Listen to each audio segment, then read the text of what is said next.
मेरे साथ बड़े ही प्यारे खूबसूरत मेहमान भी मौजूद हैं और हम आपको मिलवाने वाले हैं आज कराची के मुनफरिद आर्टिस्ट शाहिद अली साहब से, जो कि पहले पाकिस्तानी बर्निंग आर्टिस्ट के नाम से मशहूर हैं। ये लग्जरी के तौर पर जो है ये एक बेहतरीन लकड़ी को जो है वो जला करके पोर्ट्रेट बनाते हैं और इनके शाहकार जो हैं वो हमारे पास यहाँ मौजूद भी हैं। आप स्क्रीन पर भी देख सकते हैं, बड़े ही खूबसूरत से हैं और बड़े प्यारे प्यारे लोगों की इन्होंने तस्वीरें बनाई हुई हैं। मेरे हाथ में तो यूसुफ बशीर कुरैशी साहब YBQ का फन पारा मौजूद है, ये आप देख सकते हैं। भाई ज़रा दिखाइएगा, हमारा कैमरा तो मैं इन्हें दिखा पाऊँ।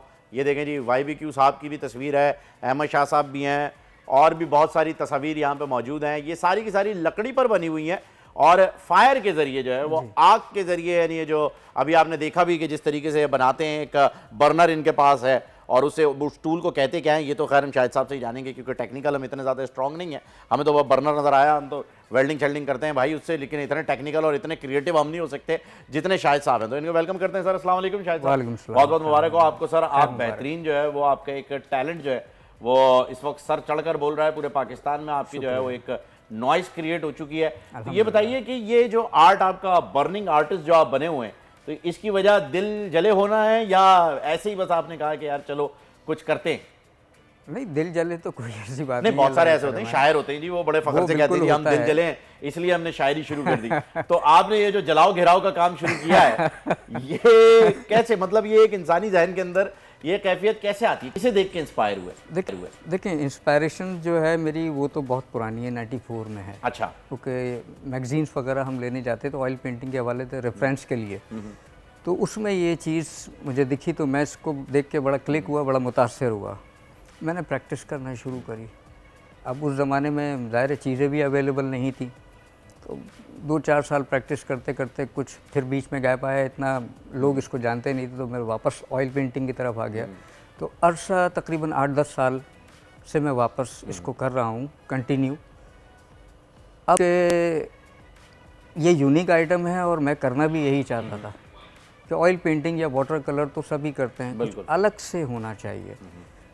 मेरे ख्याल से रीजन्स वाइज अगर मैं बात करूं तो यूरोप या अफ्रीका में ये है, और पाकिस्तान, मिडल ईस्ट, इधर उधर कहीं भी नहीं है ये। पाकिस्तान में अल्हम्दुलिल्लाह अल्लाह का शुक्र है कि मैं पहला आदमी हूँ और ये मेरी प्रैक्टिस आपके सामने है इसकी। मैं नहीं, माशाल्लाह से बहुत बिल्कुल भी जो है वो इसमें अंदाज़ा नहीं हो पा रहा है कि ये कलम से बनाई गई तस्वीर है या फिर ये बर्नर से जो है वो बनाई गई तस्वीर है। इसमें तो आप वाकई महारत रखते हैं और लोगों में जो है वो रुझान काफ़ी कम होता है पेंटिंग का, पेंटर्स को लेकर के बड़ा रेयर। आपने बिल्कुल सही कहा कि ये आपने जो 8-10 साल का गैप बताया है कि आपने लिया 94 के बाद, वो यकीनन लिया होगा आपने गैप, क्योंकि लोगों का रुझान, मैं आपको बताऊँ एक मजे की बात, मैंने कहा यार लियोनार्डो की पेंटिंग्स बड़ी आला होती हैं, तो सामने से एक मुझे शख्स कह रहा है कि हाँ हमने टाइटैनिक मूवी देखी है ना। भाई लियोनार्डो डी कैप्रियो की बात नहीं कर रहा, लियोनार्डो डी विंची की बात कर रहा हूँ।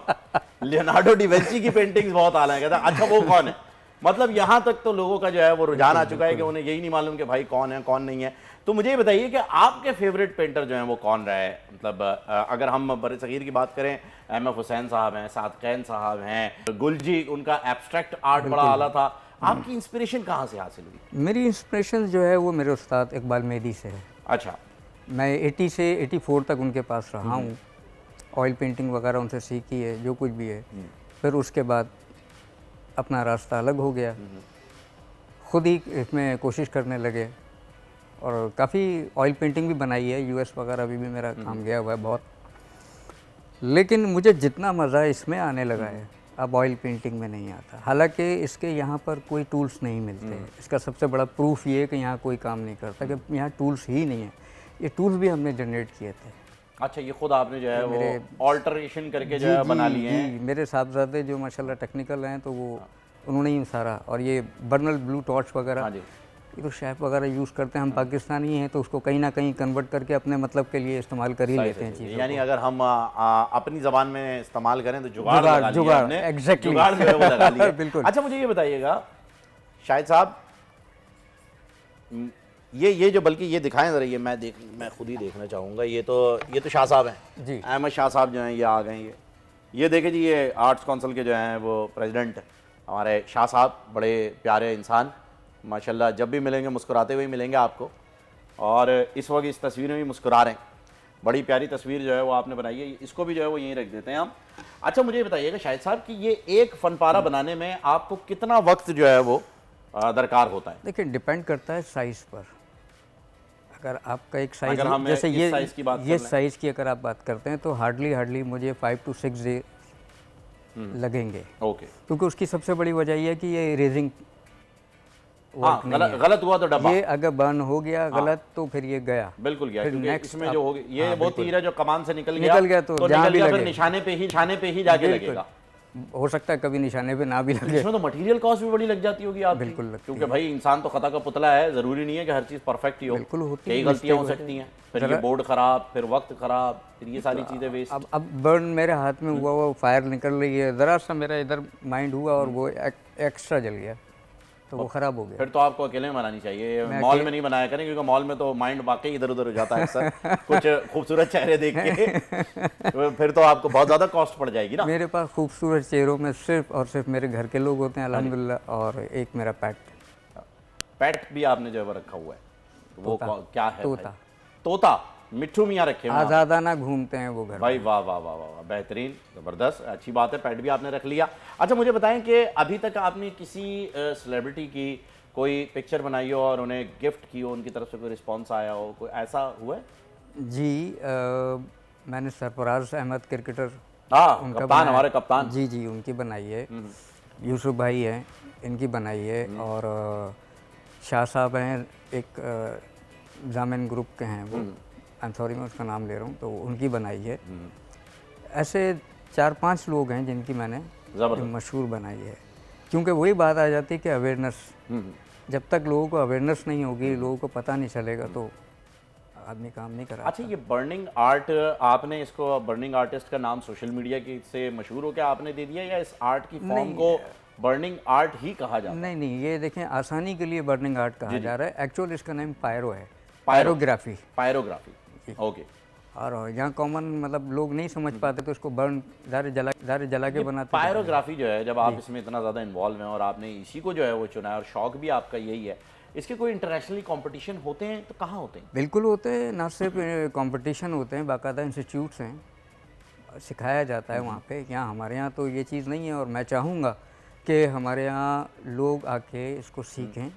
आप सिखाने के लिए तैयार हैं? बिल्कुल। क्योंकि हमारे यहाँ उस्तादों का अलमिया ये होता है कि जब वो सीख लेते हैं तो वो कहते हैं बेटा अब आप पानदान और पीकदान ले आइए और आपकी ज़िंदगी के 8 साल हम पानदान और पीकदान के नाम करेंगे, फिर जा करके हमारा दिल किया तो कुछ सिखा देंगे। ऐसा मतलब बात ये है कि मैं खुद इस मराइल से गुजरा हूँ। हाँ हाँ, हर शख्स गुजरा होगा। इकबाल हमारे में- उस्तादों के भी ये अलमिया रहे हैं कुछ के चंद एक के। मैं फर्स्ट टाइम जब इकबाल साहब से मिला था, इकबाल मेहदी से, तो उन्होंने मुझे वापस सदर भेज दिया था आया कि ये लो पैसे और जाओ और हुक्का और कोयला वोयला जो भी हो वो लाओ, और चलम दहकाई और 2 कश मार के और नाली में का बहा दो। मैंने 1 हफ्ते बाद या 10 दिन बाद उनसे पूछा कि मुझे समझ नहीं आया आपने ये इस तरह से किया। कहना मैं देखना चाहता था यहाँ आपके बल तो नहीं आ रहा, हाँ जी, फिर आगे काम। अब आप सीख सकते हो। ये वाकई ये उस्तादों की उस्तादी होती है जी, क्योंकि जब वो आपसे ये काम करवाते हैं ना तो वो ये देखते हैं कि आप हिकारत कहाँ जाके महसूस करेंगे और आप में कितनी जो है वो एक जोश, कितनी फायर है इस काम को सीखने की। फिर वो अपनी कला देते हैं, वो कहते हैं कि चलें अब हमें लग रहा है कि आप समझ सकते हैं, तो अब हम आपको सिखाते हैं कि ये कैसे हो सकता है। अच्छा मुझे बताइए कि 5-6 दिन आपको लगते हैं ये बनाने में, तो आप इसे शौकिया तौर पे ही कर रहे हैं या इसका कुछ मुआवजा वगैरह भी जो है वो आप लेते हैं, और अगर लेते हैं तो फिर आपको किस तरीके से कांटेक्ट करते हैं लोग? देखिए मुझे तो फ़िलहाल अभी तक पर्सनली कांटेक्ट होते हैं, कुछ लोग हैं यार दोस्त हैं या कुछ शौकीन, वो बनवाते हैं, तो फ़ोन वगैरह करके वो अपने पिक्स दे देते हैं। और सोशल मीडिया पे भी आपसे रब्ता किया जा सकता है? बिल्कुल किया जा सकता, बिल्कुल फेसबुक पे आपका पेज है कोई? बिल्कुल है मेरा। किस नाम से? सैयद शाहिद के नाम से। सैयद शाहिद साहब के नाम से आपका पेज है, जिसके ऊपर आपकी तस्वीर लगी हुई है और ये सारी चीज़ें वहाँ पर अवेलेबल है। हाँ तो अब तक कितने फन पारे आपने तैयार कर लिए? क्योंकि ये बड़ा मेहनत का काम है और टाइम टेकिंग है। मेहनत का तो काम खैर चले हम कह लें सारे ही होते हैं, टाइम टेकिंग बहुत ज़्यादा है। आपने बताया है जी कि 5 से 6 दिन एक में लगते हैं, वो भी अगर आप लग के करें तो, और अगर आप उसे थोड़े से ही जो है वो लिवरेज दे दें कि यार चलो ठीक है थोड़ा सा काम कर लिया, ये हो गया वो हो गया, और ख़राब हो गया, जैसा कि आपने बताया कि ख़राब हो गया तो ये वेस्ट है, फिर वो 5-6 दिन का सिलसिला दोबारा 0 से मल्टीप्लाई होकर शुरू हो जाएगा। अभी जैसे मैं 3x4 फीट का एक बना रहा हूँ हॉट्स, उसमें मुझे काम करते हुए अब तक तकरीबन 16 डेज हो चुके हैं। हो और अभी 3x4 फीट, अच्छा खासा बड़ा हो गया। इससे बड़ा भी बना चुका हूँ, अच्छा। 4x5 feet. और वो क्या बनाया था आपने? वो उसमें 14 मासूमीन के नाम लिखे थे। अच्छा माशाल्लाह, ज़बरदस्त। ईरानी कौंसलेट के लिए। अरे वाह वाह वाह वाह, ज़बरदस्त।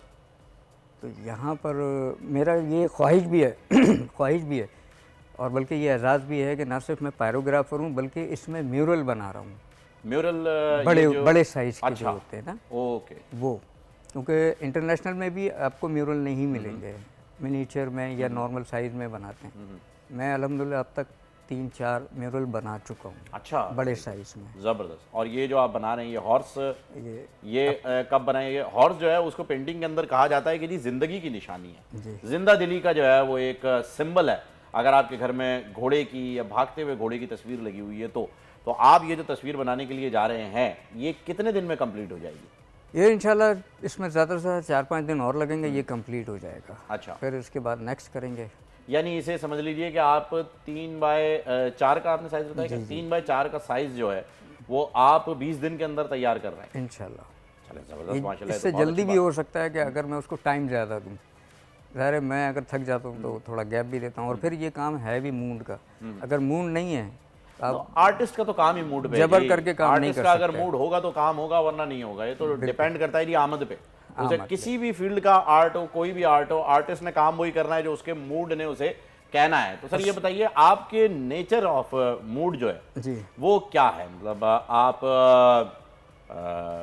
किस तरीके से मैं बताऊं कि आप सैडिस्ट वे में सोच के बनाते हैं पेंटिंग? क्योंकि पेंटर की एक सोच है, हाँ। पेंटर एक तासुर देता है, पेंटर अपने फनपारों से बताता है कि वो क्या सोच रहा है। अगर हम गुलजी साहब के फनपारों की बात करें तो उनके फनपारों के अंदर एक तासुर आता है एब्स्ट्रैक्ट का, एक गुम सी एक कैफियत है उनके फनपारों में जो कि मिल नहीं पाती, ढूंढ नहीं पाते, बड़े कम लोग पहुंच पाते हैं वहां तक। बिल्कुल। सादकैन साहब के फनपारों की बात करें तो कमाल उनके है। अंदर एक लिविंगहुड है, जिंदगी नजर आती है उनकी तहरीरों में, चाहे वो उनकी इबारतें हों, चाहे उनकी खत्ताती हो, कुछ भी हो, उसमें एक जिंदगी नजर आती है। इसी तरीके से हर फनकार के अपने फनपारे में एक नेचर होती है, एक मूड होता है। आपका मूड क्या है? मेरा मूड तो हैप्पीनेस होता है। अच्छा, मैं बिल्कुल रिलैक्स होके, खुश होके, अपने चिल्ड होके काम कर रहा होता हूँ, और गज़लियात मेरी चल रही होती हैं, आहा, सिंपल। और मेरे वो मिठू साहब जो हैं वो मुझे बोलते रहते हैं, तंग करते रहते हैं, उनसे बातें होती रहती हैं। अच्छा, ये अपना मिट्टू काम साहब की गपशप के जरिए कभी कुछ ऐसा तो नहीं हुआ कि जी काम खराब हो गया हो? कोशिश वो करते हैं, लेकिन मेरी एक आवाज़ निकलती तो वो सीधा निकल जाते हैं। अरे बाप रे बाप, भाई मिट्टू के ऊपर जो है वो आप प्लीज ये ना करें, वाइल्ड लाइफ वाले आ जाएंगे। नहीं नहीं, आपने वैसी मिट्टू आवाज़ को नहीं डांट दिया। वैसी आवाज़ नहीं निकलती है। वैसा बेटा बुरी बात, वो चले गए। वेरी गुड, जबरदस्त। अच्छा, अब मुझे एक चीज़ और बताइएगा कि आपने ये काम 94 से स्टार्ट किया, फिर आपने एक गैप लिया, वो गैप क्यों आया था? क्या वजह थी उस गैप की? वो गैप की वजह सिर्फ ये थी कि इस चीज़ को लोग इतना नहीं समझ रहे थे, तो जो ज़ाहिर है आदमी की डिमांड होगी। डिसऑर्ड हो गए थे आप? नहीं, मैं डिसऑर्ड नहीं हुआ था। फिर क्या वजह थी? आपको कैसे पता चला लोगों ने नहीं समझा? ज़ाहिर है मेरे पास ऑयल का काम ही ज़्यादा आ रहा था, तो मैं वही करूँगा, क्योंकि हर इंसान को काम करना है और अर्निंग करनी है, तो मैं उसी को करूँगा। लेकिन जब दोबारा इसको मैंने, सोशल मीडिया टेक्नोलॉजी आ गई तो इसको देखा, तो फिर मैंने इसको दोबारा स्टार्ट किया। अब माशाल्लाह लोगों को भी समझ में आने लगा है कि ये कोई चीज़ है। बिल्कुल उस तरह के जैसे मेरी एक सोच थी कि पाकिस्तान के लिए कुछ करूँ, कमज़ोर सा आदमी और तो कुछ नहीं कर सकता, इसी तरह से ही कुछ करूँगा।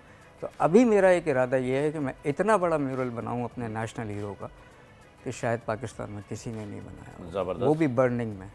बेहतरीन, बिल्कुल सर, बेस्ट ऑफ लक। आप बनाइए और अच्छा सा बनाइए, और बल्कि मैं तो ये कहता हूँ कि आप 6 सितंबर के ऊपर भी जो है वो बनाइए, और हमारे जितने भी शोहदा हैं जिन्हें निशान हैदर मिलें, अगर आप उनका एक बड़ा ही खूबसूरत सा जो है वो पोर्ट्रेट है जिसमें तमाम शोहदा की तस्वीरें एक मॉन्यूमेंट के जरिए आती हैं। मेरी तो रिक्वेस्ट आपसे होगी कि अगले साल जो है वो आप इंशाल्लाह ये ज़रूर बनाएं, क्योंकि ऐसे फनपारे जो हैं जब दुनिया में जाते हैं ना तो इनकी बड़ी वैल्यू है। वैल्यू हमारे पाकिस्तान के अंदर जो है वो एक आलमिया कह लीजिए, कुछ ये कह लीजिए कि बड़े सगीर में ही बल्कि एक सोच ऐसी दी जाती है कि जी पेंटर को कहते हैं यार फोटो खिंचवा लेंगे ना, क्या हुआ, पेंटिंग की क्या जरूरत है, फोटोग्राफर को पकड़ लेंगे तो महंगी हो जाएगी। ये सीधे लफ्ज़ों में कह लें कि फ़न की कदर नहीं है। हाँ, ये आप कह सकते हैं कि फन की कदर उस लेवल की नहीं है हालांकि आप जिस लेवल की यकीन करें, इंटरनेशनली है। आप यकीन करें इस पाकिस्तान के अंदर वो नगीने, वो टैलेंटेड लोग हैं कि अगर आप उनको मंदिर आम पे ले आएँ तो शायद हमें कंपटीशन क्या, पता नहीं क्या कर जाएं हम लोग। बस वो अभी जालिब साहब कह गए ना जी कि वो खाक में मिल गए नगीने लोग, अगली लाइन में कहना नहीं चाहूँगा। शाहिद साहब आपका बहुत बहुत शुक्रिया, आप मौजूद थे, बड़ा ही ज़बरदस्त माशाल्लाह से आप काम कर रहे हैं। Best of luck. हमारी कोशिश है, ख्वाहिश है बल्कि कि आप आलमी सतह पर पाकिस्तान का जो है वो नाम अपने फनपारों के जरिए रोशन करें। Best of luck.